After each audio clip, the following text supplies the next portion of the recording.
Hercule Poirot and the Endless Hourglass. Chapter 1.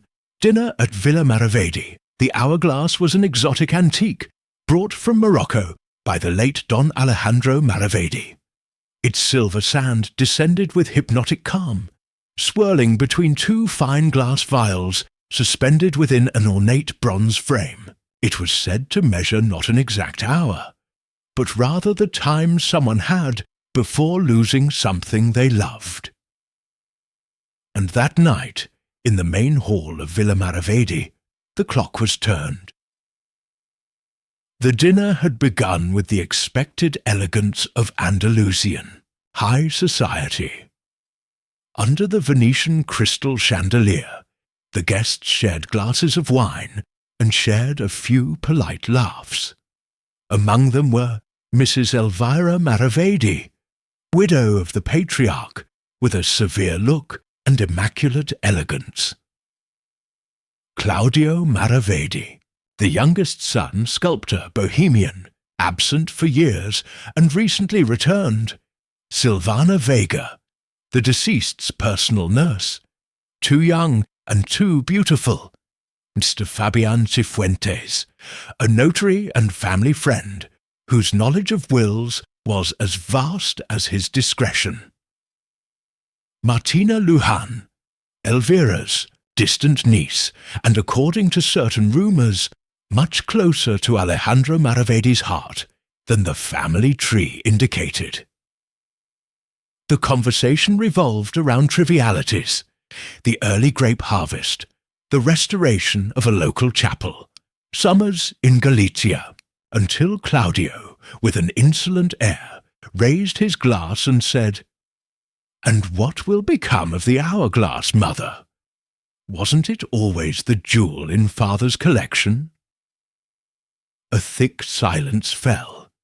Everyone knew what he was referring to. Not the value of the object, but the symbolism surrounding it. Alejandro Maravedi had said, half-jokingly, that he would leave the watch to the only heir worthy of understanding time. "That's none of your business," Elvira said icily. "Everything will be discussed, in the presence of the notary, tomorrow." The hourglass ticked away in a corner of the room, indifferent to the tensions. That night, around 3 in the morning, Silvana Vega found Claudio Maravedi's lifeless body in the library. He was slumped on the desk, his expression frozen in shock. The hourglass was beside him, turned over again, but this time completely filled at the top. The sand hadn't sunk a single grain. Elvira screamed. Martina burst into tears. Don Fabian called the civil guard. It was Captain Velasco who, the following day, sent for a singular man. Elvira knew him well. A letter in firm handwriting was written, that same morning, addressed to London. "Monsieur Poirot, we are dealing with a disturbing case. My son's death has been ruled natural by the village doctor, but I know it wasn't. Not in this house. Not with that watch. I beg you, come to Spain.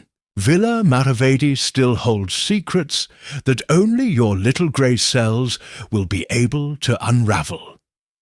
And so, while the sand in the hourglass remained motionless, the night train to Seville welcomed a man with an impeccable moustache, a polished suitcase, and a mind as sharp as a barber's razor. Hercule Poirot had been called. Chapter 2. The Arrival of Poirot. The train arrived in Seville with British punctuality. At 8:25 in the morning, Hercule Poirot stepped out of the first-class carriage with his usual dignified and restrained annoyance. He was wearing a perfectly ironed light grey suit, a blue silk tie, and suede gloves. In one hand he carried his ebony walking stick, in the other a dark leather suitcase with his initials in gold. Waiting for him on the platform was Captain Velasco, tall, bony, in a uniform as neat as his moustache. He greeted Poirot with a slight bow. "Monsieur Poirot, an honour. I am Captain Vicente Velasco, in charge of the investigation. Pleased to meet you, Captain. Now, could we go directly to the villa? I'd rather see the crime scene without delay. The coffee can wait, but the crime scene never." During the drive through the Andalusian hills, Poirot listened without interrupting as Velasco summarized the events. The death of Claudio Maravedi, the discovery of the body, the apparent lack of violence, the absence of witnesses, and the curious detail of the hourglass which, according to the housekeeper, had never been turned upside down without being used. The local doctor concluded it was a heart attack. Velasco added, "But there's no medical history, and he was only 35 years old." Poirot frowned. "Too young to die in silence, and when death occurs alongside such a theatrical symbol, there one suspects art, not biology." Villa Maravedi emerged at the end of the road, among cypress trees and dried-up fountains. It was a noble and ancient building, with tiled interior courtyards, ornate railings, and a floating sadness that had nothing to do with recent grief. The house seemed to guard its secrets with ancestral pride. Poirot was received by Doña Elvira in the main drawing-room. She wore a plain black dress, her hair tied back in a stiff bun, and eyes that were unfazed by either death or the arrival of a stranger. "Monsieur Poirot, I thank you for coming. I expected nothing less from you, and I would expect nothing less from a mother who knows the exact tone of a lie," Poirot said with a courteous bow. "Tell me, madame, did your son Claude have any enemies?" Claudio had charm, and like all charmers, he also had hidden enemies. Poirot nodded and asked to see the library. There, the unaltered scene of the crime awaited him. A room panelled in dark wood, with shelves lined with ancient volumes, an oil lamp still on the desk, and the hourglass on a small table, now back in its original position.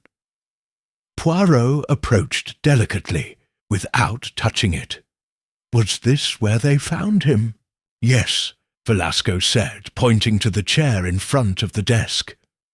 The body was there, facing backward, with its head slightly tilted. The expression, according to Miss Vega, was one of surprise rather than pain. Poirot walked slowly around the room, examining the personal belongings: an unused pipe, a silver lighter, a torn envelope next to the inkstand, and a crumpled handkerchief half hidden under a folder.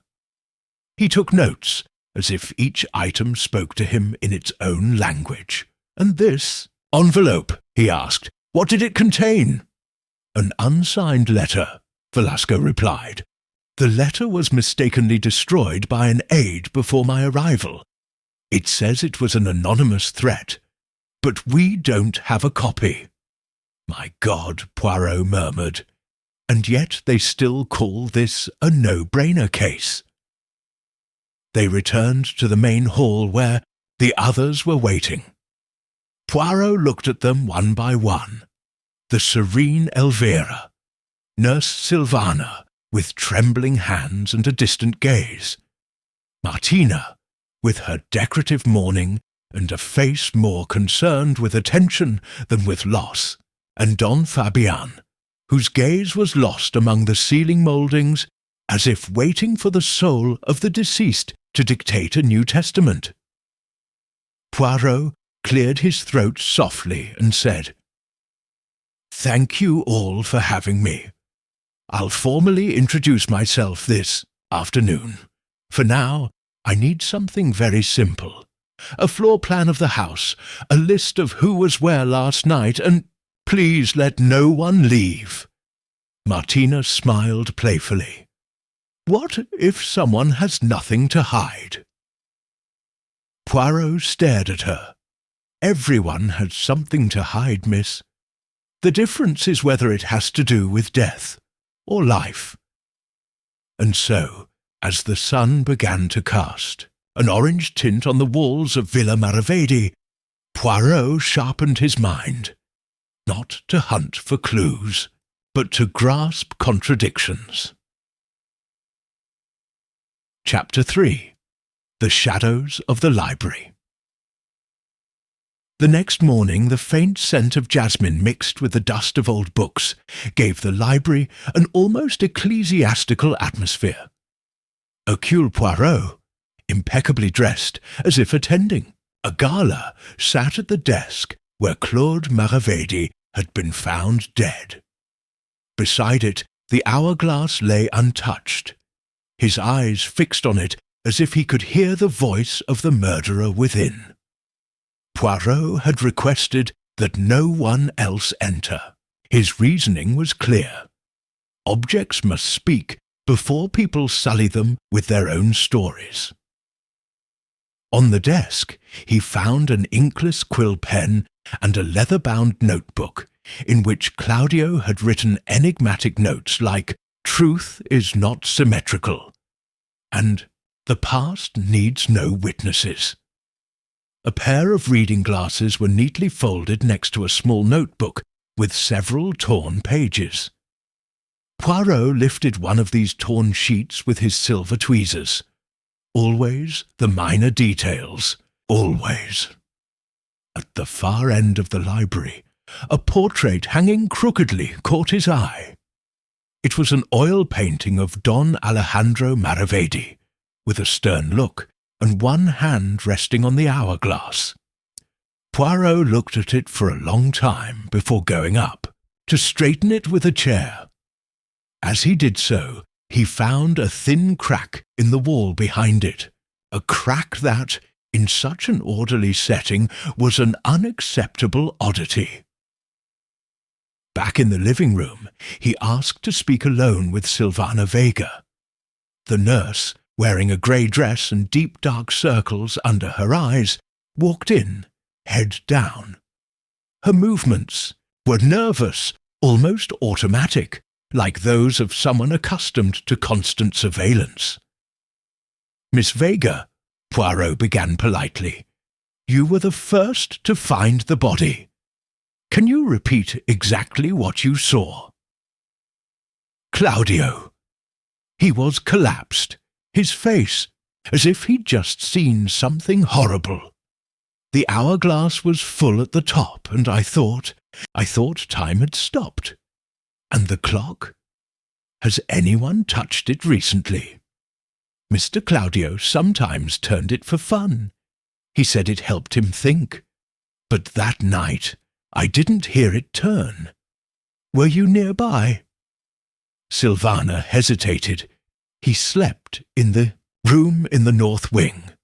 Sometimes I visited him at night, just to see if he needed anything, of course. Poirot raised an eyebrow. Of course. Silvana looked down. Poirot leaned towards her gently. "Miss, what are you afraid of?" She swallowed. He was worried. The last few days he'd been saying something wasn't right, that the house was hiding things. He wanted to speak to the notary, but his mother kept interrupting him. He told me that if something happened to him, the clock would tell why. Poirot mentally jotted down every word. There was genuine emotion, but also something rehearsed, a mixture of truth and self-censorship. Definitely. Later, Poirot asked to speak to Don Fabian Cifuentes, the notary. "Mr. Cifuentes, I've been told that you were well acquainted with Mr. Maravedi's affairs. Is it true that there, was a recent change in the will. The notary, neat and meticulous, responded slowly. That's right. Don Alejandro made changes 3 weeks before he died. He eliminated previous clauses that exclusively benefited his eldest son, and added a considerable benefit for his nurse, and for his niece Martina. Claudio, on the other hand, would receive only personal belongings. And the hourglass Fabian smiled sideways. Curiously, it's not listed as a shared good. It's as if it were considered to have no monetary value, or too valuable to describe. Fabian did not respond. Poirot walked back toward the library. The place remained unchanged, but as he looked out the window, he noticed something else, a trampled hedge just below a broken window box. He peered inside and saw a small gold chain stuck between the branches. With his tweezers, he carefully removed it, a moon-shaped pendant, engraved Eum. The puzzle grew more dense. With each piece Poirot picked up, the frame became even more distorted. It wasn't just the death of a young man. It was the implosion of a house.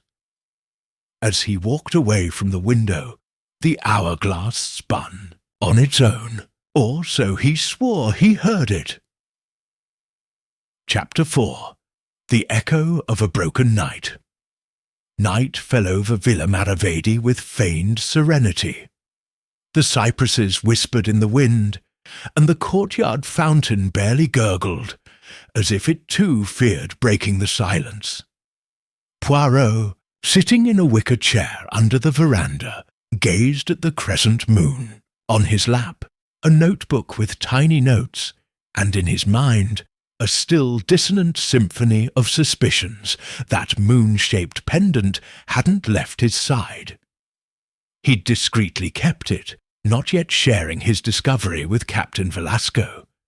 That detail, that small, golden piece caught in the hedge, had a story of its own, and he was waiting for the right moment to speak. It was then that she heard footsteps. Not hurried footsteps, but a measured, almost floating gait. Martina Lujan emerged from the hallway with a glass of white wine in her hand, her ivory dress gleaming in the lantern light. "Monsieur Poirot," she said in her languid voice, "I thought you would be in the library, among your mysteries. Fresh air helps me sort out my thoughts." "And sometimes," Poirot replied, "mysteries breathe better in the fresh air." Martina sat down uninvited, crossing her legs with studied carelessness. "Do you know, I never liked this house. Too perfect, like a display case that holds other people's secrets. And yet you live here." "Out of courtesy," she said, sipping slowly. "Doña Elvira offered me a room after Alejandro died. She says I'm family, but really, I'm not. Just a piece of junk that no one knows where to put." Poirot watched her closely. "Funny that you mention feeling out of place, when I knew that Claudio liked you quite a bit." Martina looked away with a smile that didn't touch her eyes. Claudio was charming, but he wasn't an idiot. He knew he wasn't welcome here. Poirot inclined his head with interest. "Why do you say that?" "Because he saw it. Because everyone looked at him as if his return threatened the balance. And he loved to upset the balance." Silence settled for a moment. "Did you know about the hourglass?" Martina let out a dry laugh. "That absurd object. Claudius adored it. He called it a thinking machine. To me it seemed more like a warning. Alexander carried it like a talisman, as if it could stop time, or consequences." Poirot nodded as, if confirming an intuition of his own. Tell me, Miss Lujan, have you lost a pendant recently? Martina tensed for a moment, but smiled again. A moon-shaped one. Days ago. I figured I dropped it in the garden. Have you found it? Maybe. The curious thing is where it turned up. Martina stood up, smoothing her dress. If you find it, I'll be grateful. But if you keep it, I'll understand. And he left, without saying goodbye. Poirot was thoughtful. It wasn't so much what she said, but what she avoided mentioning. Her relationship with Claude seemed ambiguous, affection disguised as indifference, or guilt disguised as light-heartedness, and the golden chain, caught just below the library window, didn't fit with a casual visit to the garden. That same evening, Poirot asked Velasco for the local doctor's medical reports. They were poorly written and superficial. No toxicology analysis, only the assumption of cardiac arrest due to undetermined causes. To Poirot, this smelled more of haste than certainty. The next day, he called an informal meeting in the living room, not to accuse, but to observe. Everyone was present. Doña Elvira, silent as a Roman statue. Don Fabian, with his closed briefcase on his knees. Silvana, nervous, hiding her hands under a shawl. Martina, in her role as a night flower. And the gardener, a certain Gaspard, called at Poirot's suggestion, who believed that no crime is hidden from the one who trims the hedges. My friends, Poirot began, I have gathered you not for answers, but for observation. Sometimes one meeting reveals more than 100 interviews. Silence, the hourglass that everyone knows. Has anyone here turned it since Claudius's death? Nobody spoke. Funny, he continued, because this morning the sand was in the middle, neither up nor down. An impossible balance, unless someone had stopped it. Doña Elvira looked up for the first time. Are you implying that someone manipulated him? No, madam. I claim someone wanted to say something. Without words. Poirot looked at them one by one. He saw fear in their faces, yes, but also calculation. The killer was among them, and he knew it because the clock, as always, had measured more than just time. It had measured intent. Chapter 5. Confessions in Half-Light. That evening, the atmosphere at Villa Maravedi grew denser, as if the air itself had become aware that something invisible was slowly decomposing. Poirot wasn't in his bedroom, nor in the dining room, nor in the usual drawing room where the hourglass silently marked absences. He was in a less frequented corner of the house, the old greenhouse, now half abandoned, covered in dead leaves, with opaque glass and raised beds where the plants seemed to have given up their splendour. There Silvana Vega found him, wrapped in, a coat too thin for the cold that was beginning to seep through the walls. "They told me you were here," he said softly, crossing his arms. Poirot nodded without moving from the stone bench where he was sitting. "This place draws me in, mademoiselle. It's full of things that grow, or try to, even amidst neglect, like the truths hidden in this house." Silvana approached and sat stiffly next to him. "I haven't been able to sleep since that night. There's something I haven't told you." Poirot turned his head slightly. He didn't need to encourage her. The silence invited her. Claudio had asked me to help him find a document. He said it was a letter written by his father, a personal confession that could change everything. He thought it was hidden, perhaps in the library, or even in the abandoned chapel in the garden. The chapel? Yes, Silvana affirmed.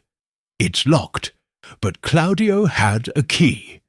He showed it to me 2 nights before he died. He said, if anything happens to me, look for her there.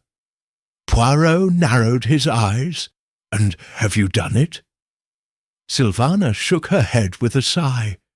I was afraid I'd find something I couldn't bear. But perhaps you can. Poirot stood up. What if the key still exists? It should be in the pendant Claudio always wore around his neck. A small rusty iron key, but it wasn't found with his body. Poirot looked at her intensely. Was Claudio sure that letter existed? Not entirely, she admitted, but I was afraid of something. He told me that if I died, it wouldn't be by chance, that someone had been too patient. A murmur of wind brushed against the glass walls. Poirot took his coat and looked at her gently. Thank you for your sincerity, mademoiselle. Don't be afraid. The truth always blossoms, even among dry leaves. That same morning, Poirot walked around the garden, lantern in hand. The chapel was there, half hidden among withered rose bushes and overgrown laurels. The gate, with its antique ironwork, showed signs of having been forced at some point. He noticed the bolt. Rusty, yes, but scraped. As if someone had tried unsuccessfully to open it, or perhaps had succeeded before and carefully relocked it. The next morning, Poirot discreetly summoned Don Fabian Cifuentes to his office. Mr. Cifuentes, I'm interested in a technical question. Could an unsigned letter have legal validity if it revealed something important about the testator? Fabian raised an eyebrow. It depends on the content. If it reveals the author's intention or will, it can be considered a holographic will or a valid annex. What if it contradicts the official will? Then a dispute would be opened. Even a criminal investigation if there was coercion or fraud. Poirot leaned towards him. Were you aware of such a letter written by Don Alejandro? Fabian frowned. I've heard rumors, but I've never seen it. His son Claudio mentioned something once. He hinted that his father had regrets about something related to the family estate. He asked me to help him obtain a copy of the previous will. And he gave it to her?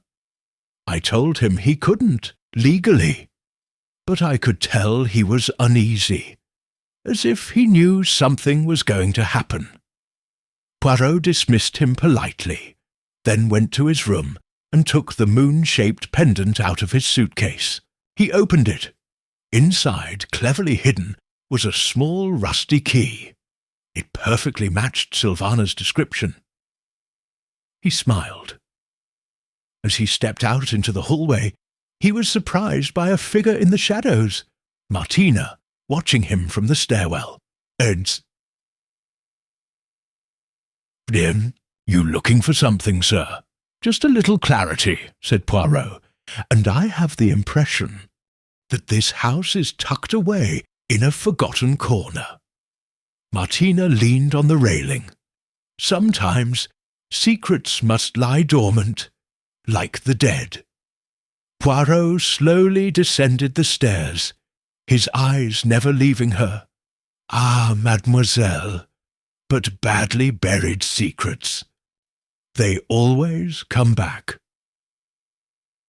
Chapter 6. The Chapel of Repentance.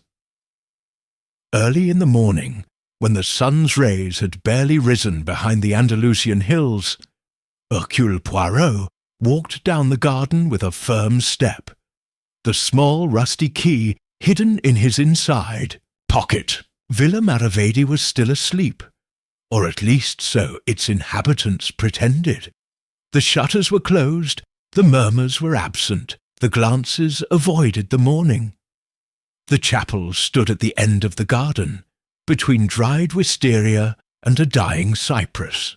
It was a modest stone building, with a crooked cross at the top, and a rose window dulled by the dust of time. For years it had been ignored, as if the sins it held had been too uncomfortable to keep close. Poirot stopped at the door. He slid the key in precisely. The mechanism held for a second, and then gave way. The interior smelled of ancient dampness and melted wax. There were dusty pews, an altar with a cracked crucifix, and a worn velvet kneeler. Everything spoke of a devotion that had been replaced by oblivion. But Poirot had not come to pray. His gaze scanned the walls, searching for cracks, niches, any hint of deliberate concealment. He soon noticed a slightly raised tile behind the altar. He knelt carefully, removed a small stylus from his staff, a tool he used more for opening envelopes than for defence, and deftly lifted the stone. Inside, protected by a thick linen wrapper, was a metal box. Poirot took it out, opened it, and found what he was looking for: a handwritten letter in blue ink, in the handwriting of Don Alejandro Maravedi. The handwriting was firm but shaky, like that of a man carrying a heavy load. He read slowly to whoever finds this: I, Alejandro Maravedi, declare that I committed an act of injustice that I can no longer undo. My son Claudio is not guilty of what he was accused of years ago. He was deceived, used as a scapegoat in a family dispute in which I myself was a party. This truth has consumed me. I have changed the will to compensate, but I know that nothing on paper restores what was lost. I hope that this act, though belated, sheds light on the truth. Poirot closed his eyes for a few seconds. When she returned home, breakfast had barely begun. Doña Elvira sipped her coffee impassively.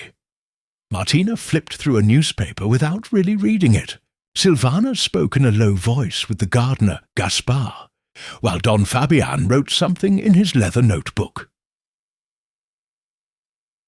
"Good morning, my friends," Poirot said with a measured smile. "I've enjoyed a very productive morning walk.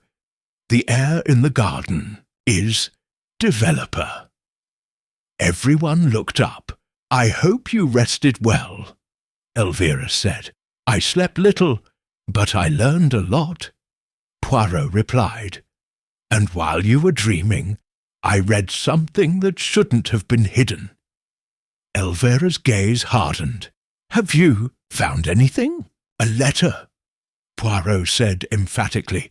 "One that absolves one son and condemns the complicit silence of others."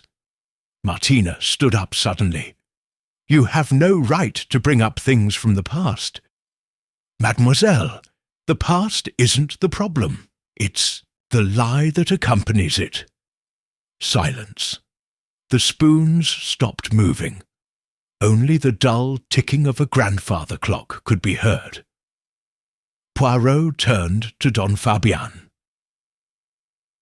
"Mr. Cifuentes, were you aware of the existence of a previous will, in which Claudio had been completely excluded?" "Yes," he admitted stiffly. "But I was assured that the final change was permanent." "And who assured you of that?" Fabian hesitated. He looked at Elvira. She was the one who insisted. She said her husband had reconsidered, but she forbade me to talk about the previous changes. Elvira slowly put down the cup. I protected the legacy of this house. Claudio had been a disgrace. Do you know what it means to have your youngest son accused of stock market fraud in London? Yes, madame, but I also know what it means when a father forgives. And when others don't, Poirot placed the letter on the table. This document restores the truth, and it reveals that Claudio's death wasn't a coincidence or a natural tragedy. It was a consequence. Someone knew he was close to finding this, and acted before he made it public. Martina trembled. Are you saying he was murdered? Poirot looked at her calmly. I'm not saying for sure yet, but I'm getting close. The hourglass wasn't just turned, it was used as a message.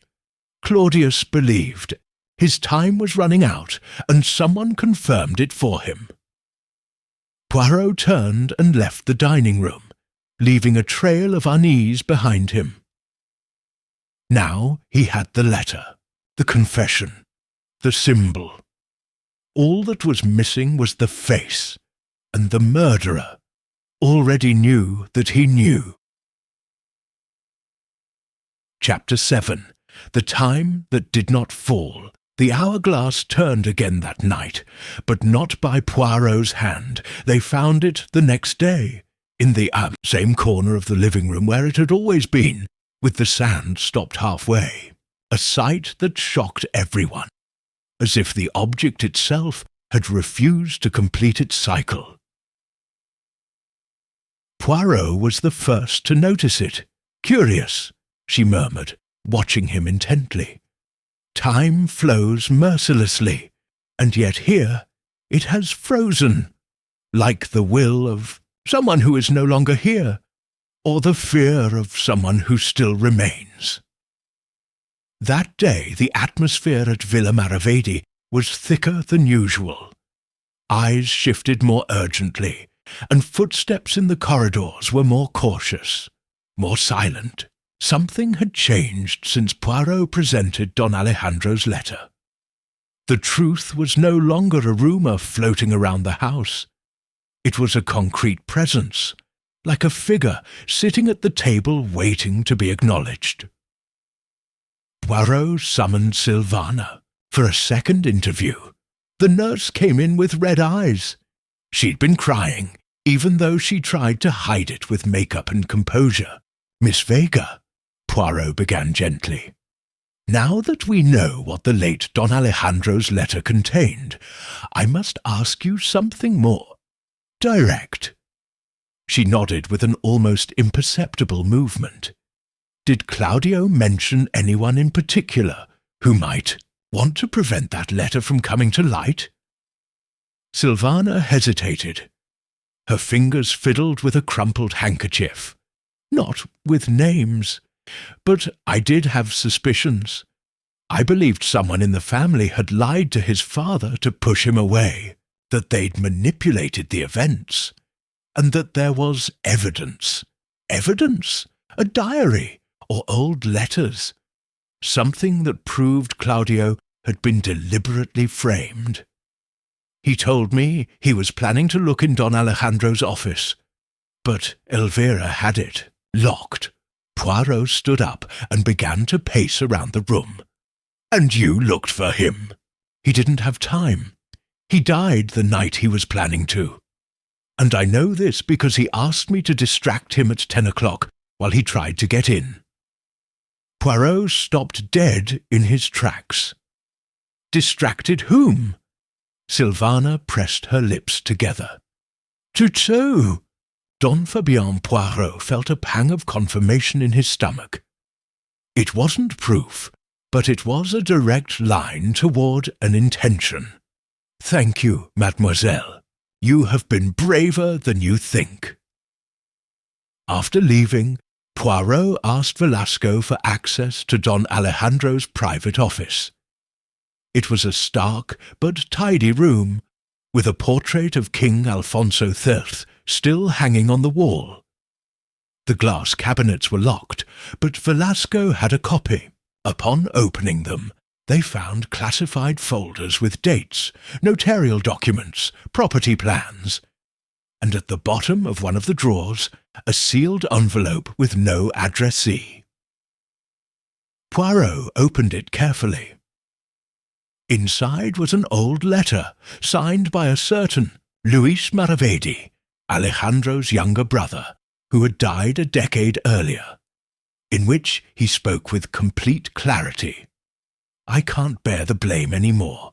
Claudio didn't do anything. I was the one who moved the funds without telling him. He just signed without reading it. Elvira found out and chose to remain silent so as not to tarnish our name." Poirot closed his eyes. The truth was complete. Returned to the house and found Elvira sitting in the conservatory, surrounded by dried flower pots. "Madame," he said gravely, "it's time we talked about your silence." She looked up with dignity. "I didn't lie. I was just protecting what was left of my family." "At what cost?" "His son's honour, his life." Elvira looked down, and for the first time her voice broke. "I didn't know that they would kill him. I just wanted him to go away, for him to forget." Poirot bowed firmly. Someone wanted Claudio to keep that letter secret, and that person acted the very night he was looking for evidence. You knew about it. You didn't stop him. Elvira burst into tears. Not with loud tears, but with a slow, dry whisper, like a flower that silently withers. Poirot left the garden and asked Captain Velasco to gather everyone together. "My friends," he said when they were in the living room, "the hourglass has been turned again and again in this house, but not to measure time, but to announce it. Claudius had reached the end of his patience, his silence, his exile, and someone decided that was too dangerous." "Are you implying it was a planned crime?" Martina asked. "I'm not implying it, I'm stating it." And then he looked at the hourglass, because this clock never failed, and that night not a single grain fell. Chapter 8. The Sand That Didn't Fall. The next morning brought a different kind of silence to Villa Maravedi. It wasn't the silence of mourning or discomfort, but one that foreshadowed revelation, as if the very walls of the house knew that the last layers of pretense were about to peel away. Poirot woke up before dawn. He meticulously arranged his moustache, adjusted his tie, and reviewed his notebook. It contained a note of all the contradictions, reactions, and charged pauses he had observed over the past few days. Human behaviour, he thought, always betrays lies. It is in the hesitations, in what is left unsaid, that the truth murmurs. The hourglass was still in the same place, but Poirot had examined it closely the night before, and he'd discovered something. A small loose screw at the base, barely noticeable. He took it apart with his tweezers and discovered a subtle hidden mechanism, a sort of internal lock that could prevent the sand from descending, provided someone manually activated it. Someone had intended that clock to stop halfway, not by accident, but to send a message. And Poirot already understood who it was addressed to. He asked to see the gardener Gaspard again. The man arrived holding his cap in his hands, humble and nervous.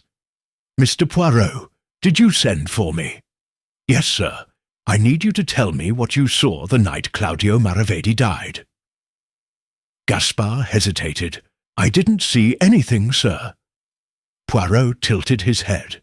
"I'm not asking for a confession, but a truth. You've been working in this garden for years. You see without being seen. You listen without wanting to. Gaspar sighed. That night I saw a light on in the library, just after 2. I thought it was young Claudio.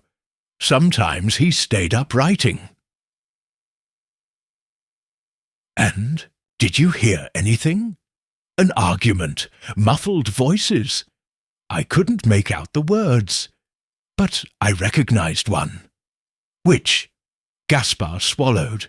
Miss Martina's. Poirot showed no surprise. Thank you, sir. You've been a great help. When Martina was called onto the terrace to speak with Poirot, she couldn't help but feel a certain defensiveness. She was wearing a deep blue dress, her hair neatly arranged. She sat opposite him with a glass of lemonade in her hand. Am I to assume you're about to accuse me of something? No, mademoiselle, not yet. But I do want to understand. Martina tensed. Understand what? Why would an intelligent woman like you go to the library in the early morning? After having argued with Claudio hours earlier during dinner, Martina smiled with her lips, but not with her eyes. I didn't kill him, if that's what you want to know. I haven't asked yet. She remained silent. Poirot leaned forward. Mademoiselle, the watch was tampered with, deliberately stopped, not for aesthetic reasons, as a message. Claude wanted whoever found it to know that his death was unnatural, and you knew where that watch was and how it worked. Martina looked away. He was going to reveal things that would hurt everyone. Elvira, Fabian, me. What gives him the right to destroy what little remains of this family? And what gives you the right to silence him with threats? I never threatened him, she suddenly shouted. I just tried to convince him not to do it. I begged him, but he didn't listen. He said he had a right to the truth, that his father had forgiven him. He pushed me. He yelled at me. And you, I left. I slammed the table in anger. That's when the clock fell to the floor. I bent down to pick it up, and on impulse, I turned it. Then I hit that damn button that stopped it. It seemed symbolic. Poirot stared at her. And when you found him dead? I cried. I cried silently. I thought that if I told the truth, no one would believe me, and that Elvira would disown me. Poirot sighed. Mademoiselle, I don't think you killed him, but I do think you know who did. Martina stood up. Her voice dropped to a whisper.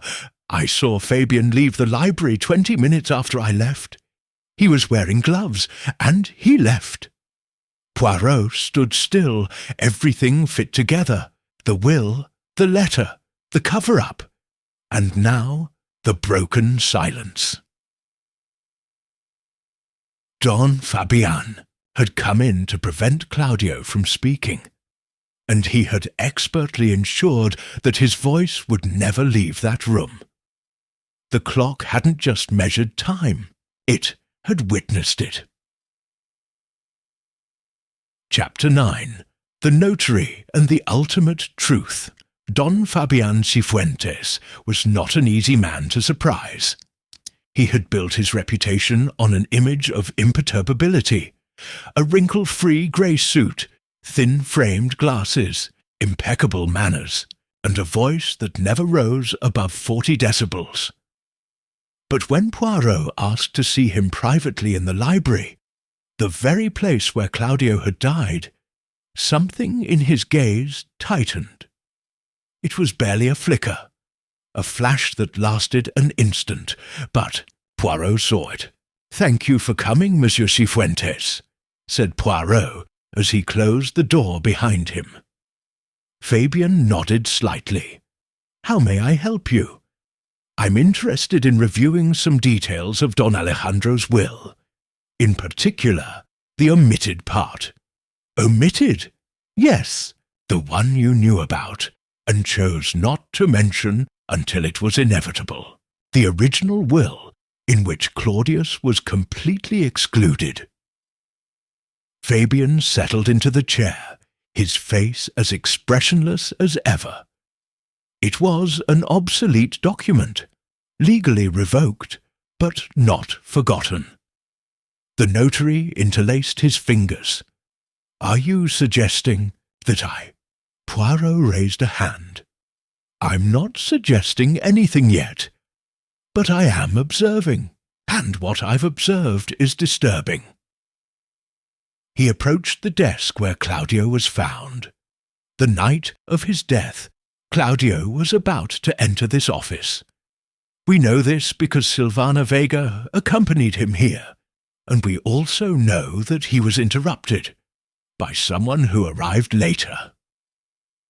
Fabian didn't respond. He maintained his composure. Poirot continued. Where were you between 10 and 3 in the morning? I slept in my room. Can anyone corroborate this? No, but neither can anyone say otherwise. Poirot nodded. A practical man, as befits a notary. There was a pause. Then Poirot changed his tone. Miss Martina saw you leave this room after midnight.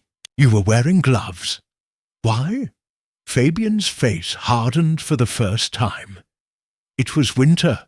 It was cold. Not enough to justify wearing gloves inside a house. Unless you didn't want to leave fingerprints. Fabian looked down for a moment. Poirot bowed. Miss Mr. Cifuentes. Claudio didn't die of a heart attack. We know that. There was no medical history, no physical signs to justify it, and yet the medical certificate was issued quickly, without an autopsy. Elvira asked for it like that, he said, almost in a whisper. Poirot straightened up. And you obeyed. I had to protect the family's reputation. Or yours. The silence that followed was thick. What did you find in Don Alejandro's letter when you read it secretly? Because you did find it, didn't you? Fabian took a deep breath. Yes, I found it weeks before. I saw it in the secret drawer in the office. Alejandro had left it there, without telling me. I felt betrayed. I had spent years protecting him, covering up his decisions, even when I didn't agree with them. And what did you think? That it was madness, rehabilitating Claudio. That boy ruined half the family with his ambition. And now they'd reward him. You didn't kill him just for that. Fabian remained silent. Poirot lowered his voice. You killed him because Claudio had seen the letter too, and he wasn't going to keep it. He was going to read it at dinner the next day, in front of everyone. He was going to drag out truths you had buried with years of discretion. It was a mistake, he finally said. I just wanted to scare him. I gave him a sedative, nothing lethal, something to put him to sleep for a few hours, but he didn't wake up. Poirot closed his eyes gravely. The body was rigid, the expression frozen.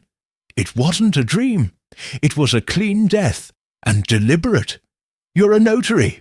You know how to measure. You knew exactly what you were doing. Fabian looked down. I can't justify it. I'll just say, I didn't do it out of hate. I did it out of fear. Poirot walked towards the door, and now he'll have to face justice. No will can erase the irreversible. When Velasco arrested him hours later, Don Fabian offered no resistance. He simply asked for time to write a final statement, a summary of what had happened, as if even his guilt needed to be perfectly archived. That evening, Poirot dined in silence. The hourglass was still there, motionless, and for the first time since his arrival, he let the sand flow again. Chapter 10. The Last Arena. Poirot's last day at Villa Maravedi dawned with a leaden sky and a still air, as if even nature were waiting for something to be resolved. Don Fabian's arrest had brought with it a mixture of relief and disarray. The inhabitants of the house, although accustomed to the rigidity of protocol, now walked more slowly, as if they were struggling to return to their places on the chessboard after the check. Poirot found himself in the same room where it all began. Sitting in front of the hourglass, he watched it intently. The sand descended steadily, serenely, without interruption. Each grain marked the end of a lie, each second the echo of a life that had been snatched away to keep a facade intact. Elvira Maravedi was the first to enter. She was dressed in black, as always, but her face was different. No harshness, no armour, just resignation. "You've brought order back to this house," he said, without emotion. "But not peace." Poirot rose with a slight nod. Peace is a luxury that few families can afford when their history is built on silence. Elvira walked slowly to the clock. "I never thought Fabian was capable." "Madam, you didn't want to think about it. You preferred to let him handle it. You closed your eyes, but your instinct knew. I did it for my husband, for his legacy, for everything he built, even at the expense of his son." Claudio didn't understand. He wanted the truth, but the truth also destroys. Poirot looked at her with compassion. "Sometimes, madame, but prolonged silence is more poisonous. Sooner or later, it kills." She looked down.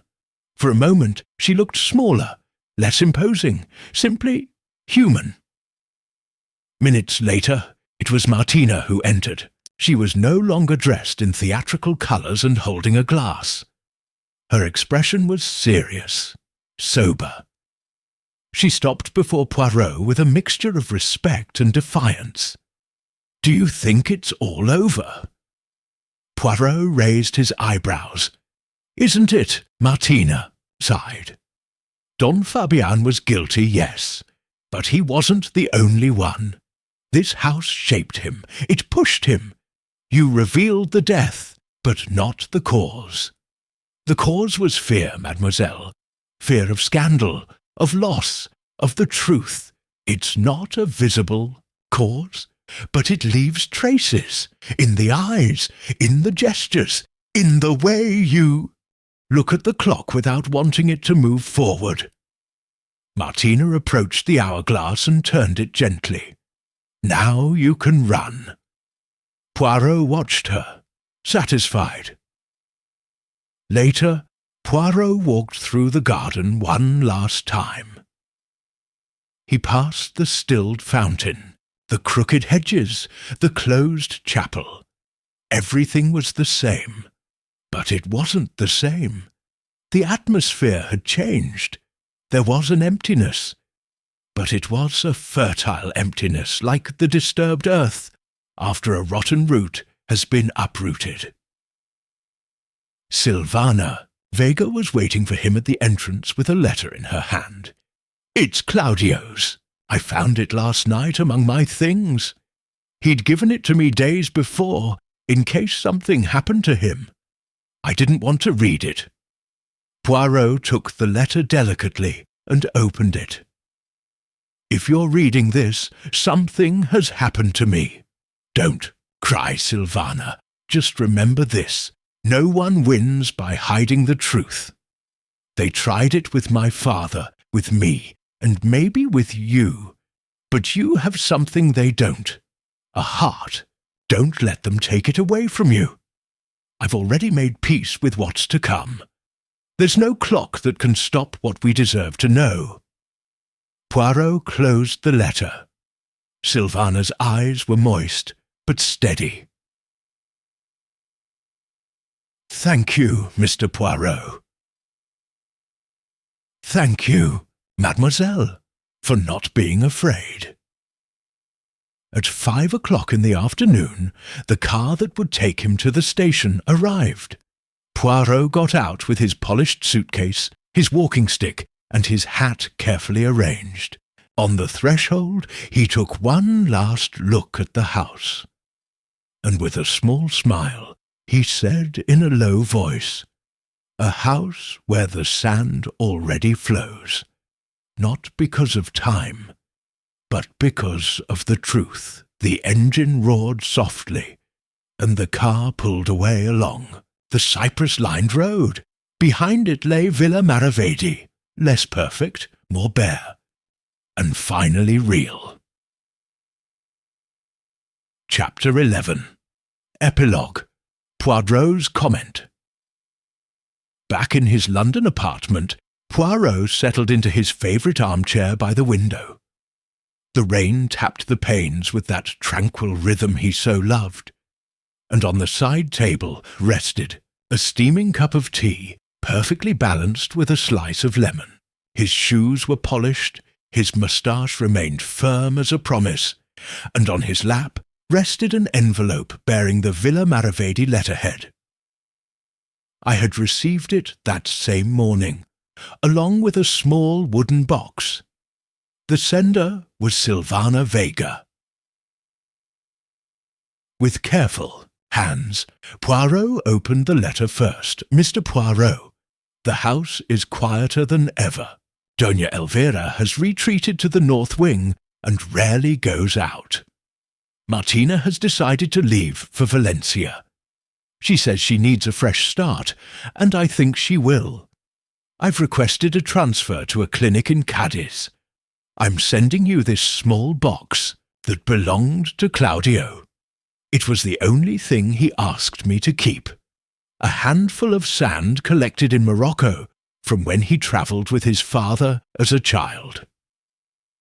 He said it was the only sand he should never run in. Thank you for finding the truth. Thank you for giving it a voice." Svi Poirot opened the box.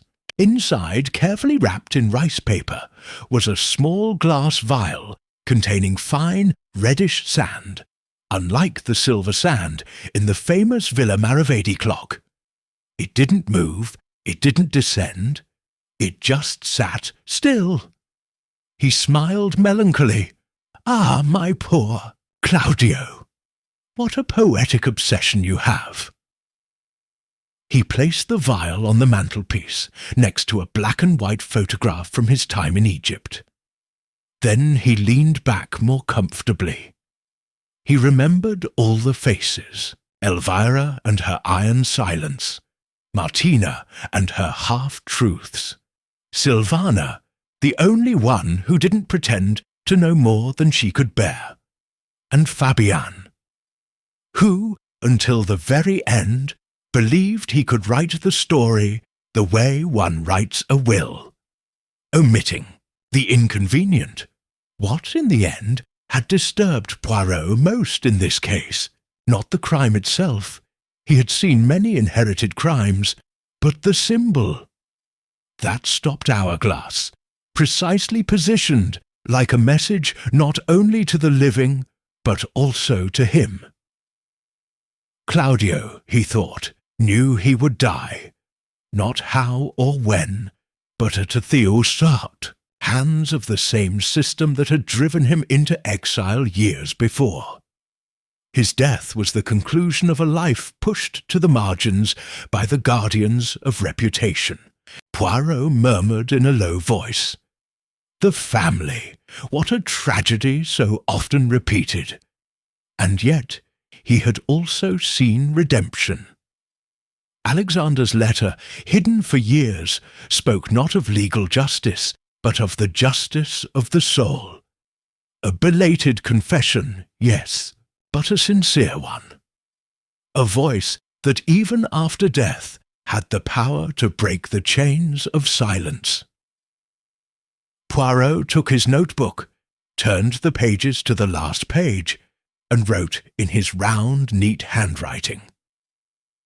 Case: the endless hourglass crime committed by Don Fabian Cifuentes Reason.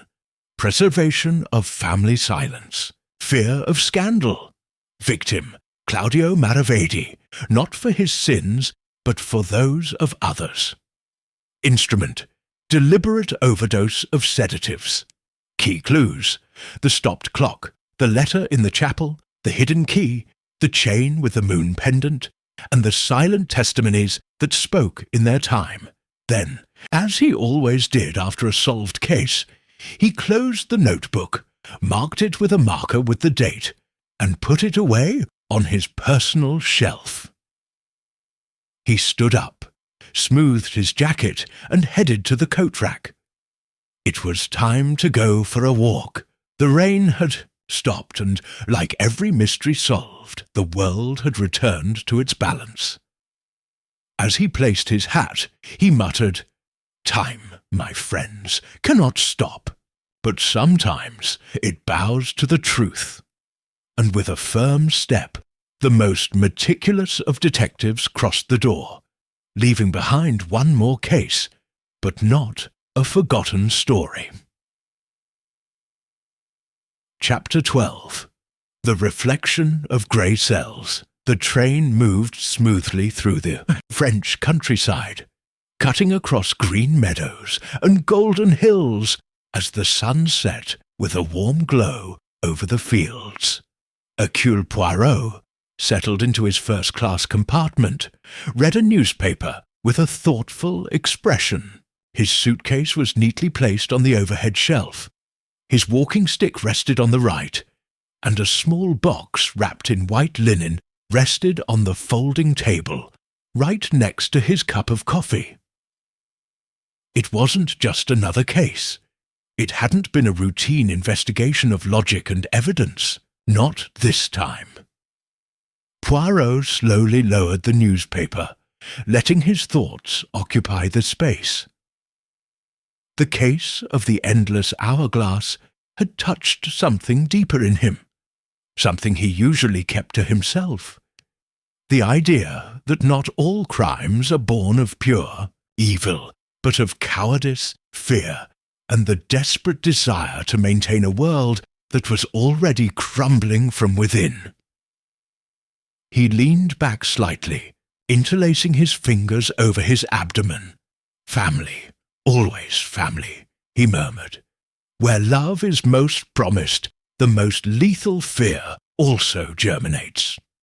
It was a chain of silent decisions that doomed Claudio Maravedi. The ambition of a dead brother, the silence of a mother, the convenience of a notary, none of them with the clear intention of murder. And yet, together, they formed the perfect storm. Was there justice? Really? Poirot closed his eyes for a few seconds. He remembered Sylvana's unshed tears, the trembling in Martina's voice, the invisible rift that had split the family in two even before Claude's death. Fabian would go to prison, yes, but the wound wouldn't heal so easily. He unfolded his notebook and read a line he had written in the margin of the case report. "The truth does not always redeem, but it prevents lies from growing." The train began to slow down as they approached a small station. Poirot opened the linen box Sylvana had sent him. Inside was the small bottle of Moroccan sand, untouched, as if still waiting for its release. Looking at it, an idea crossed his mind. Sand wasn't just a symbol of time. It was memory. It was legacy. And Claudio, in his last and most silent decision, had wanted someone to remember her like this, frozen, intact, as proof that, even though Time continues to pass. There are truths that must be preserved unchanged. The train stopped in Dijon. The porter opened the compartment door and asked if Poirot wished to get off. "No," he replied with a smile. "My destiny lies beyond, always beyond." As the train resumed its journey, Poirot bent over the jar of sand, carefully closed it again, and put it among his belongings. Then he took out a small, unreturned postcard, on which he had written a sentence he intended to send to Sylvana, without signature or stamp. "The clock has stopped, mademoiselle, but not your memory." Another station passed, then another. And Poirot stood there, steadfast, gazing out the window, at the horizon. Not all murderers wield a knife. Not all culprits cross the threshold of a prison cell. Sometimes the cruelest punishment is to live knowing that one could have spoken, and one chose silence. In his small grey cells, Poirot filed everything away. Not just the facts, but also the nuances, the half-words, the silences laden with guilt. Because for him, the real mystery was never who killed, but why everyone else let it happen. Chapter 13. The Invisible Footprints. In his apartment on Whitehaven Street, where order was more sacred than rest, and where every object had a mathematically correct place, Poirot woke up before dawn. Restless wasn't a physical discomfort, nor the usual discomfort with a wrinkle in the blanket or a misaligned book.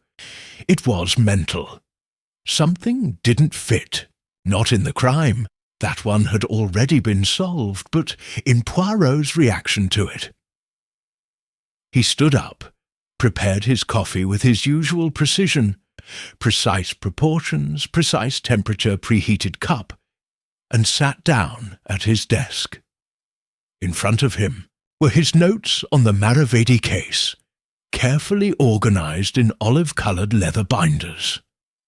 But he didn't open them. Instead, his gaze was lost in the mist that crept up the window panes. The red sand in the small jar rested there, on a ledge like a relic. And as he watched it, Poirot realized what truly bothered him. The crime had been simple, all too human. No extraordinary machination, no master plan.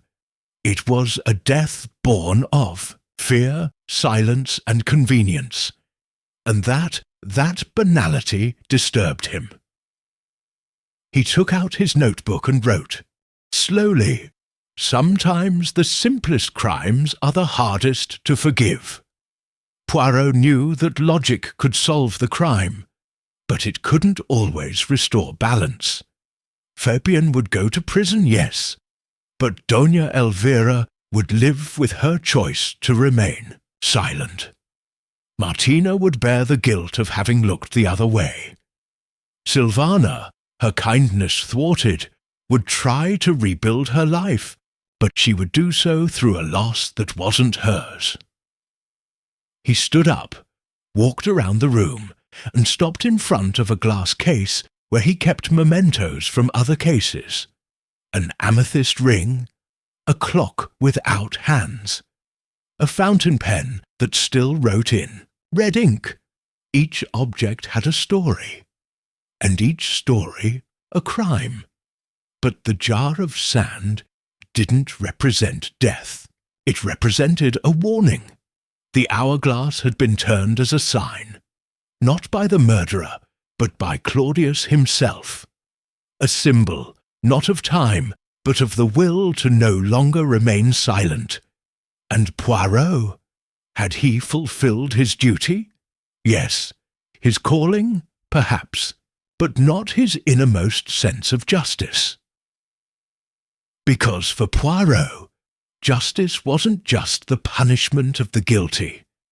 It was also the recognition of all the degrees of responsibility that lead to the crime, and at Villa Maravedi no one was completely innocent. At that moment he received a letter. The postmark was from Cadiz. The handwriting was feminine and round. Mr. Poirot, Elvira has asked to see the priest. She says she doesn't want to die without confessing. She hasn't said it directly, but I think she's ready to say out loud what she never wrote. That she knew who prepared the drugs, that she saw the notary enter that night, and that she let him do it. I've decided to stay here a little longer. The patients are humble, the wounds simple, the emotions purer. Thank you for reminding me that not all silences are prudent. With esteem, Silvana Vega Poirot delicately placed the letter on his desk. Now, the case was over, not with an act of brilliant deduction, but with something much more difficult: the slow reconstruction of the truth in those who survived the lie. He settled back into his chair, and this time he didn't pick up his notebook. He just looked at the jar of sand, and in his mind a voice whispered to him, one that could well have been Claudius's. Sometimes you just have to stop the sand from flowing. Sometimes you have to hold it and watch. Chapter 14. The Silent Legacy. 3 weeks had passed since the last letter. Poirot, though reluctant to admit it, had been waiting for another. Not out of nostalgia or affection. He didn't allow himself such sentimental weaknesses, but because he sensed something else still hanging in the air, like an unanswered question. And then, one grey morning, it arrived. It wasn't from Silvana. It was from an unexpected sender, Martina Lujan. The letter was written in resolute handwriting, without hesitation but without embellishment. Each word was a precisely placed stone to support a structure that wouldn't collapse under the weight of the past. Mr. Poirot, I know you don't expect to hear from me, and you're right. For a long time I was part of the scenery, not the story. I preferred to look the other way. I pretended not to see the obvious. And yet, there's one thing I didn't tell you, and that I don't want to take with me if I ever decide to start over. Claudio left me a letter too. Not like he did with Silvana. That was his confession. He left me a warning. He said, "Someday someone will knock on your door, and when they do, you'll know if you're on the side of those who keep quiet or those who finally speak up." I haven't forgotten that day. It was you who called. And then I understood what I had to do. I've decided to donate my share of the inheritance to a foundation that fights legal corruption. It's a symbolic way of breaking with what I was. Maybe it won't redeem anything. But for me, it's starting over without the weight of gold that silenced so many. I admire how you made us all see what we didn't want to see. You didn't shout. You didn't accuse. You just forced us to think. Thanks for that. Martina Poirot placed the letter on the table. He took a deep breath. There was something almost poetic about that act. The forgotten niece finding her voice after the echo. It wasn't usual for the echoes of a case to linger so long, but this one had been different.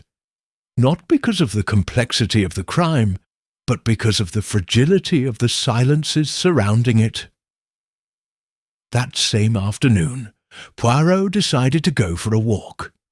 He took his cane, carefully buttoned his coat, and went out for a walk along the banks of the Thames. The air was fresh, with that humidity that London bestows, as if it were an inviolable custom. He observed the passers-by, the couples walking in silence, the children laughing, unaware of stopped clocks or hidden carts. She thought of Claudio. How, despite being a victim, he had acted as a witness. How he had left his mark not on the corridors of the villa, but on the people there. Even on Poirot himself, because, deep down, every detective leaves traces, but he also receives them. He stopped next to a second-hand bookstall. Among volumes of forgotten poetry and adventure novels, he found a worn edition of Meditations by Marcus Aurelius. He flipped through it at random. An underlined line caught his eye. Courage does not consist in winning, but in understanding. Poirot smiled. Perhaps, after all, that was what he had done in Villa Maravedi. Not solve a crime, but understand a web of silence that had finally been broken. He paid for the book, put it in his coat, and continued walking. When he returned home, it was already dark. He turned on his desk lamp, placed Martina's letter in his file, right behind Silvana's, and wrote one last line in his notebook. In the end, we all leave something behind. Some stopped clocks, others sand that never fell. He closed his notebook, poured himself a last cup of tea, and in the quiet twilight of his living room allowed night to fall, not as a closure, but as a well-deserved rest. Chapter 15. The Shadow of the Silent Witness. London, a few days later. The dawn mist wove cobwebs between the street lamps, and a carriage passed slowly along the avenue, splashing through puddles without breaking the silence. Poirot stood at the window of his study, his expression a combination of nostalgia, analysis, and a still unsatisfied intuition. Although Claudio Maravedi's case had been closed with rigour and justice, something continued to throb in the back of his mind. A gentle insistence, like a grain of sand caught between perfect gears. It wasn't a question mark in the ruling. Fabian Cifuentes had confessed. The motives were clear, the evidence sufficient, but rather an absence. A piece that didn't fit because, perhaps, it had never been revealed. Poirot walked to his desk and reviewed Silvana's letter for the 10th time, then Martina's. Both contained key words, genuine emotions. Both spoke of redemption, of memory, of breaking with the past, but not a single mention of a man who, until the last day, had watched the house from the shadows. Gaspard, the gardener. Poirot remembered. Her testimony perfectly, the light on, Martina's voice, the silence afterward. And yet he also remembered something else. That Gaspard had mentioned the exact position of the clock before anyone had told him how it had been found. A detail that only those who were inside the library could see after the crime, the discovery would have been able to know. And Gaspard had no reason to lie. Or did he, Poirot, guided by his usual sense of order, searched through his initial notes? Inventories, locations of objects, testimonies. On one of the pages he found what he was looking for. A simple sentence, almost lost. I passed by the library window before going to the shed. I saw the light, but I didn't go in. But that night, according to the house plans, the library window faced east, and from there the desk lamp could not be seen, which faced south, protected by an interior curtain. Poirot closed his eyes. Parble. He murmured. A witness who saw the invisible or who said the wrong thing. The next day, he discreetly wrote to Inspector Velasco. His letter was brief, but to the point. Please check the gardener's background. Not criminal, I'm not looking for a murderer, but his connection to the Maravedi family before he was hired. I think what he didn't say outweighs what he confessed. The answer took 3 days. Poirot opened it with a firm hand, although his intuition already knew what he would find. Dear Monsieur Poirot, you're right. Gardener Gaspar Morales was hired on the direct recommendation of Don Alejandro Maravedi, but his file reveals that he previously worked as an informal bookkeeper for a company belonging to Alejandro's late brother, Luis Maravedi. A curious twist. That company was the same one implicated in the document forgery for which Claudio was wrongfully accused. Gaspar never declared this connection. We'll continue investigating. I'll keep you posted. With respect, Beats, Bourg, and Chill. Cipu Velasco Poirot put the letter on the table and looked again at the jar of sand. So it wasn't just fear. Gaspar, a witness to everything, had been more than a gardener. He had been the last vestige of a buried family secret, perhaps the only one who knew that Claudio had been betrayed from the beginning. Perhaps he never intended to kill him, but he did remain silent. He remained silent when it mattered most, and with that silence, fate bent its course. Poirot jotted a new line in his notebook. There are witnesses who remain silent out of loyalty, and others who remain silent out of habit. But both in their silence support the crime with equal force. The case, now yes, was complete. Not because there was another culprit, there wasn't, but because the map of responsibilities was finally drawn in its entirety. And so, Hercule Poirot closed his notebook, cleaned his glasses with an embroidered handkerchief, and finally allowed himself what he rarely allowed himself, an afternoon, without mysteries. The jar of sand was still there, motionless. But now Poirot understood it differently. It was less a symbol of time, and more a mirror of the soul, transparent, fragile, and full of particles that, if shaken, can reveal everything that had been sought to be hidden. Chapter 16. The Man Who Could Have Changed Everything.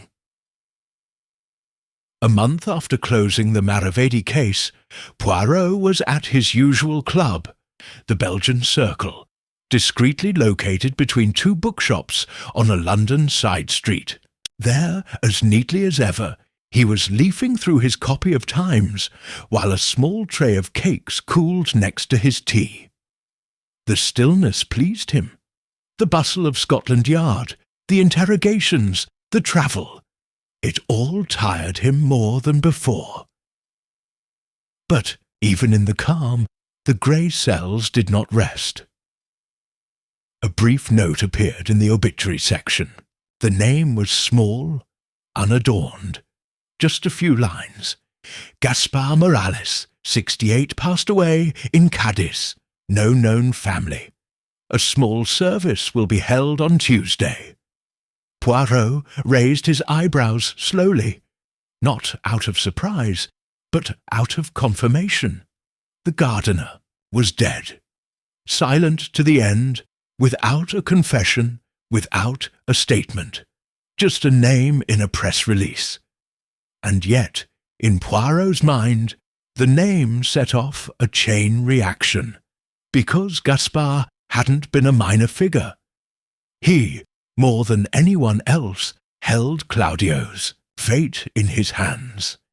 He had been in Luis Maravedi's company.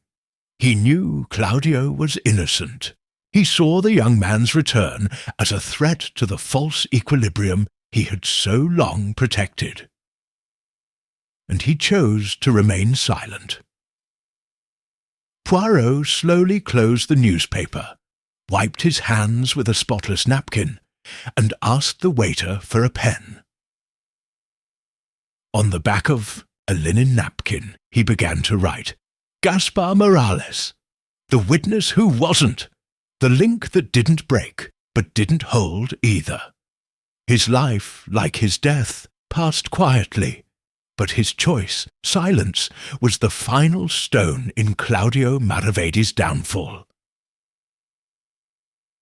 Edith paused. His tea had gone cold. Perhaps he didn't wield poison. But he held the ladder up which the lie climbed. When the Maravedi family began to crumble, he was already there, watching, filing truths without speaking them. Poirot stared at the napkin for a long moment, as if he wanted to converse with the ghost of that grey man who glided through gardens, with lawn-mowers and secrets. He thought about Sylvana's letter, about Martina's decision, about Elvira's silent confession. Everyone had given in, sooner or later. All but one. Just one testimony, he murmured. Just one, and Claudius would still be alive. The waiter returned. Poirot folded the napkin and put it in his jacket. "Anything else, sir?" "Just the cheque, thank you. And please, make the next tea hot." Back home, Poirot added a page to his private file. Not official evidence, not a court document, but something more intimate. He drew up a diagram. Gaspar Morales, the silent witness. Below, he noted, he knew about the false financial movements. He knew that Claudius was unjustly exiled. He watched Claudio's return with tension. He witnessed the night of the crime, from an impossible angle. He never spoke, not even when he could have cleared the young man's name, out of fear, out of loyalty to the old boss, or out of simple indifference.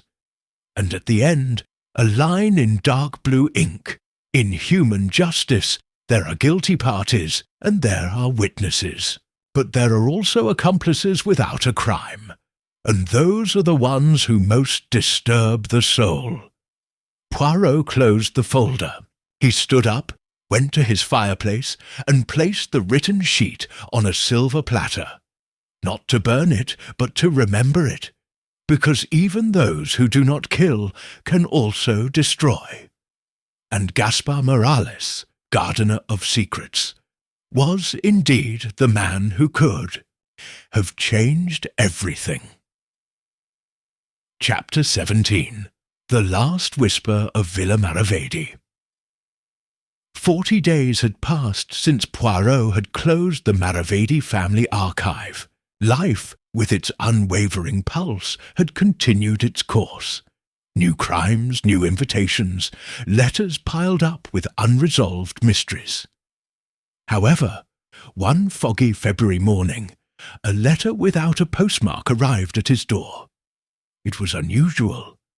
The handwriting was feminine, firm, unadorned. The envelope had no return address.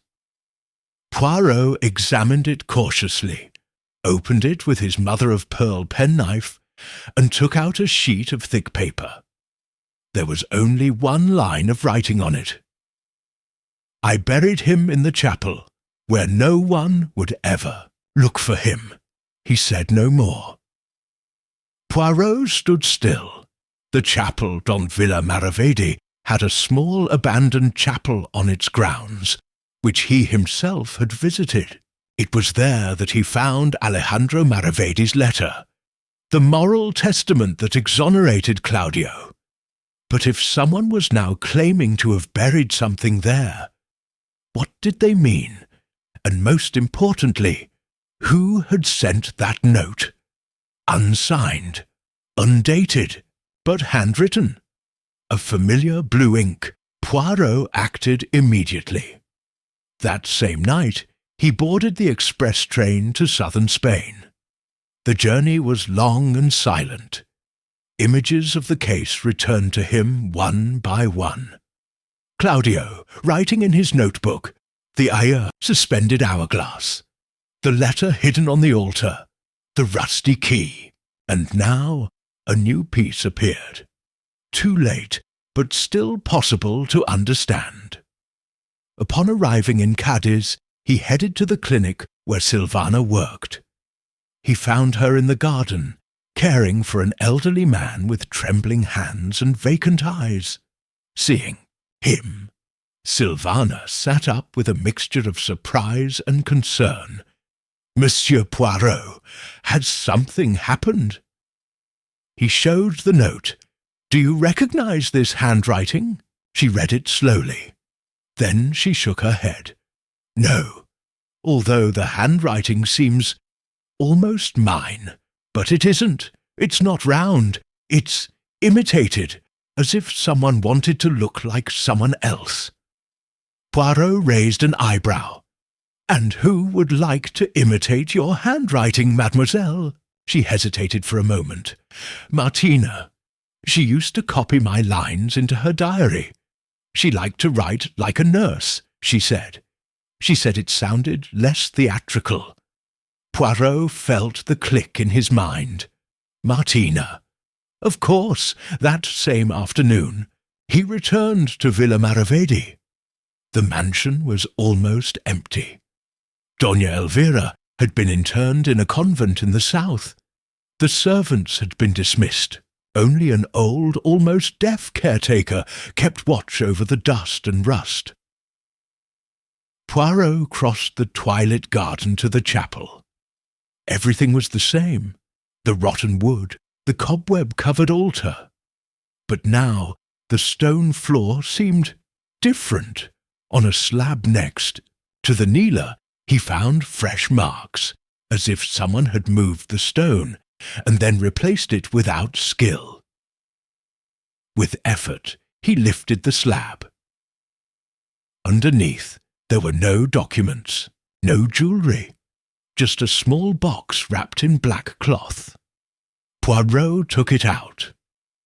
Upon opening it, he found a red-covered notebook. He recognized it immediately. It was Claude's notebook, the one in which he wrote random sentences, fragments of thoughts, crooked Bible quotations, and dream notes. But now, the last pages revealed something new. A list of names, people linked to the fall of his reputation. They were all there. Fabian, Elvira, even a customs official. And one more. Gaspard. Poirot slowly closed the notebook. Claude had known everything. He hadn't just sensed it. He had confirmed it. Hichou was going to reveal it, and someone, fearing that notebook more than the father's letter, had hidden it. Martina, not out of malice, not out of betrayal, but out of fear. Because she'd read in those pages that Claudio knew about her too, about her manipulations, her flirtation with chaos, and he'd wanted to protect her memory, perhaps his own guilt. Poirot did not judge her. He returned to the altar. He placed the notebook back where it had been, closed the stone firmly, and placed a dried flower he had picked from the garden on top. As he left, he muttered, "There's no more sand to fall, only footprints that no one else should erase." When he returned to London, he didn't write a single report, nor did he file a single document. He only jotted down a brief, final sentence in his personal notebook. "The ultimate truth is not what is said, but what is buried."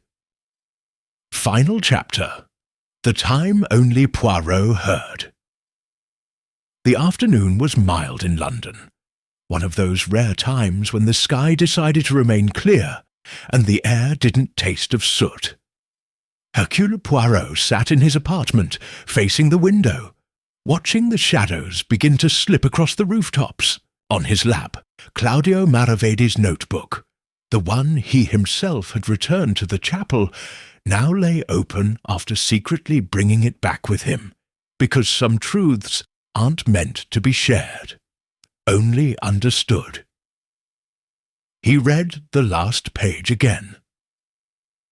If you're reading this, it means I couldn't speak any more, but at least you have my logic. Elvira covered up, Fabian executed. Martina feared, but Gaspar knew. He saw my Uncle Luis falsify my name. He knew I was sacrificed to protect someone else. He then worked for Alejandro. He smiled at me when he returned, and he remained silent while I fell again. If there is justice, someone must look into that. 2. Poirot closed the notebook. His grey cells, always meticulous, always patient, had solved the case, but solving wasn't the same as restoring. 2 weeks later, Poirot returned to Villa Maravedi. For the last time, there wasn't much left. The house had been partially sold to a cultural foundation. The east wing had been sealed off, and the chapel was cordoned off. Martina Lujan greeted him courteously.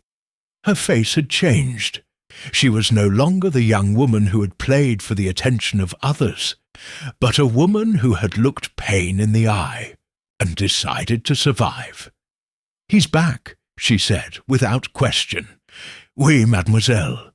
One last visit, like when you close the door softly instead of leaving it open to the draught." Martina accompanied him to the garden. They walked in silence to the crooked cypress, at the foot of which the original hourglass, the same one that had been in the living room the night of the crime, now lay, broken, its sand spilling out. "Who broke it?" asked Poirot. "Me," she said. "One night I saw him, there, untouched. I couldn't stand it any more. That perfection, that lie." Poirot nodded slowly. "And the sand? I buried it, under the white rosebush. I didn't want anyone else to ever turn it over." Poirot looked at the rosebush. A flower, fragile and new, had just opened. Sometimes, mademoiselle, destroying the symbol is the only way to break the cycle. Martina looked at him with a pure sadness. Claudio left something else, didn't he? Poirot took a folded sheet of paper out of his pocket. It wasn't a letter, nor a will, but a simple aphorism written by Claude. "Time doesn't absolve, it only forgets, but someone must remember." He handed it over without another word. Martina read it, then slipped it into the inside pocket of her jacket without saying anything. Returning to the car, Poirot stopped one last time to look at the house. Every stone, every window, every corner was now part of a closed case, but not of a peaceful soul. Back in London, Poirot sat at his desk. He opened his final notebook, where he only recorded cases that left a lasting impression beyond the crime. He wrote the name, "The Case of the Endless Hourglass," and below, "A crime not driven by greed but by self-preservation. An unplanned murder, but executed with precision. A victim who no longer believed in justice, and yet left behind evidence for herself.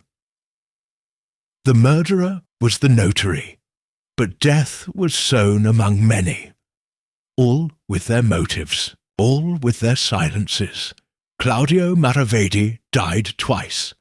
First, when he was expelled by his family. The second time, when his return threatened the false order that sustained the inheritance.